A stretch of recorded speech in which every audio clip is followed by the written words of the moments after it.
Fala, investidores, tudo bem com vocês?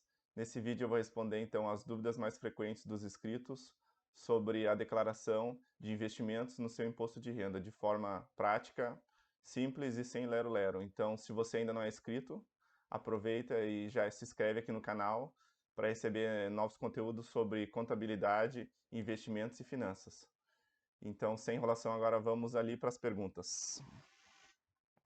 Fiz operações em bolsas de valores no ano de 2020. Devo apresentar a declaração?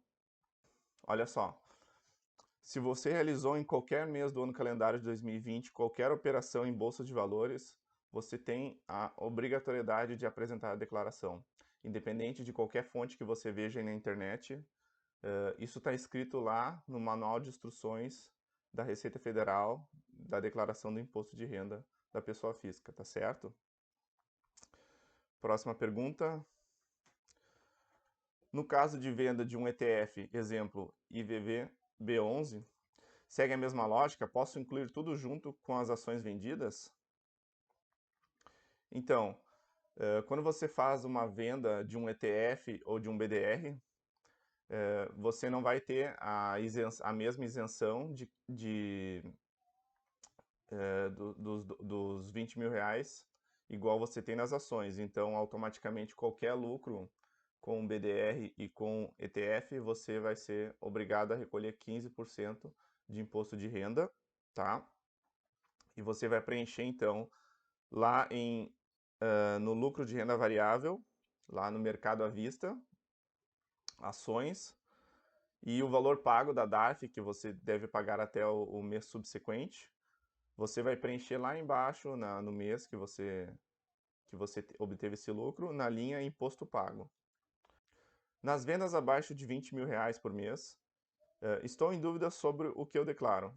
Tive compras e vendas de ações em 6 meses, mas em nenhum mês eu ultrapassei os 20 mil em vendas. Somo todas as compras e diminuo pelo valor das vendas?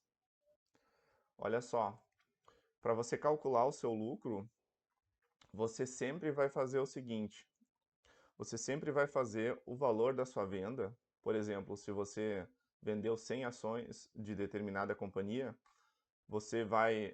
então você vai fazer 100 ações vezes o preço daquela ação e vai também somar os custos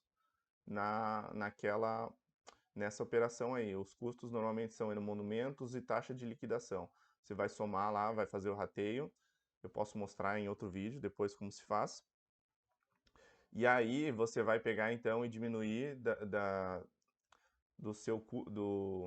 você vai diminuir do seu custo, né, de 100 ações, multiplicado pelo custo médio que você tem naquele momento daquela ação. E aí você vai fazendo isso para todas as suas operações naquele mês lá, independente de quantas forem, você vai fazer, e aí vai somar então os seus lucros, os seus prejuízos de cada ação, e ver também se o valor e vai somar o valor das vendas daquele mês para ver se não vai ultrapassar os 20 mil. Aí então, se você não ultrapassou os 20 mil de vendas naquele mês e obteve lucro, daí sim você vai lançar lá em rendimentos isentos e não tributáveis. Amigo, bom dia. Em 28/12/2020, a corretora vendeu minhas últimas 6 ações do BBAS3. Não tenho mais ações. Como faço para declarar? Um forte abraço. Alex, então primeiro você vai ter que olhar no seu extrato da corretora, porque aqui não ficou claro se foi você vendeu, né, no dia 28 ou se foi liquidado no dia 28. Você tem que observar lá se caso elas tenham sido liquidadas, liquidadas na sua conta, na corretora, no próximo ano, você vai declarar então como se você ainda tivesse elas. Você vai declarar normal lá em 31/2/2020, como se elas ainda fossem suas.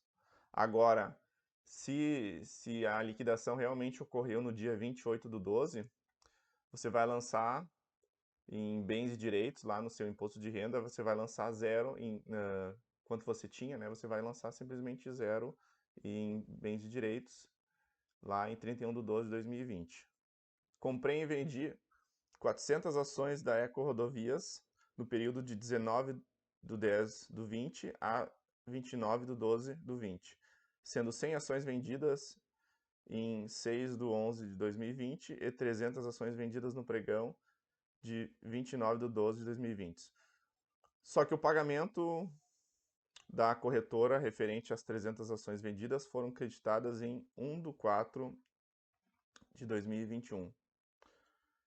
Se você vendeu as suas ações nos últimos dias do ano, você vai ter que verificar também o seu extrato lá do imposto de renda. Se a liquidação ocorreu realmente no ano seguinte, eu já fiz um vídeo explicando como é que se declara. Tá aqui em cima, eu vou deixar aqui em cima o link para você resolver isso, tá? Referente à explicação sobre as ações, caso eu tenha tido lucros mensais abaixo dos 20 mil e também tenha tido lucro acima de 20 mil e que eu já tenha pago a DARF no mês subsequente. Na etapa de preencher o campo de rendimentos isentos e não tributáveis, devo somar o valor de todos os meses que tive lucro ou somente os valores dos meses que foram abaixo de 20 mil. Então, depois que você somou o seu lucro de cada mês, se o que for acima de 20 mil, você vai preencher lá o lucro na aba, na aba de renda variável. Os meses que foram abaixo de 20 mil, você vai lançar tudo, você vai somar todos os meses, né, que foram abaixo de 20 mil e vai lançar lá em rendimentos isentos e não tributáveis. Como se calcula o lucro da venda de X ações em que foi comprado lotes a preços diferentes? Em cima do preço médio ou em cima do preço da compra? Então vamos lá, Samuel.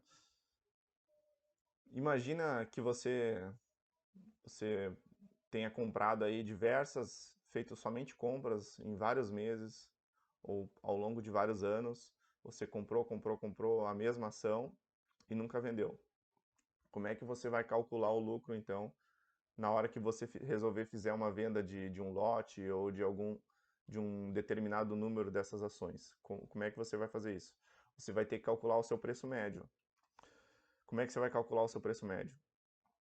Você vai colocar todas as suas operações de compra lá na planilha, uma embaixo da outra, com o preço de compra, né, o número de ações, o valor total que foi gasto, somar os seus custos também dessas operações. E aí você vai fazer, então vai somar o total que você gastou nessas operações, o total do número de ações que você tem, então você vai dividir o valor total do que você gastou pelo número de ações. Então você vai ter um preço, ali você vai ter um preço médio de quanto foram essas suas compras ao longo desse tempo aí que você comprou. E aí, digamos lá que você vendeu um determinado número de ações, vendeu 100 ações, por exemplo, você vai pegar lá do seu montante de ações, você tem 1000, então você vai fazer o preço da sua venda, né, menos, digamos que foi 100 ações, menos 100 vezes o preço médio o preço médio de compra daquelas ações. E aí você vai conseguir assim apurar o seu lucro, o seu prejuízo da operação. Realizei vendas somente até 20 mil. Preciso preencher a aba de renda variável, operações comuns? Bom, então, se você realizou vendas somente até 20 mil, os meses que você obteve lucro, só os meses que você obteve lucro, você vai somá-los e vai lançar lá em rendimentos isentos e não tributáveis. Mas, né, os meses que você teve prejuízo, é interessante você lançar sim em renda variável, operações comuns, o seu prejuízo, para que no futuro, quando você começar a realizar vendas acima de 20 mil, você já tem um prejuízo acumulado para então estar podendo aí abater o seu imposto de renda devido. Essa é a parte interessante do negócio. Então, é a parte que você aprende a perder dinheiro de forma inteligente. Brincadeiras à parte. Bom, então tá, pessoal. É isso. Se você gostou do vídeo, aí dá um like e até uma próxima aí. O vídeo da, o vídeo da planilha tá saindo, tá? Eu estou realmente com bastante demanda de trabalho, mas estou preparando aí a planilha, deixando bem legal para poder estar disponibilizando para vocês. Acredito que no máximo até semana que vem já esteja disponível. Um grande abraço e até a próxima. Valeu!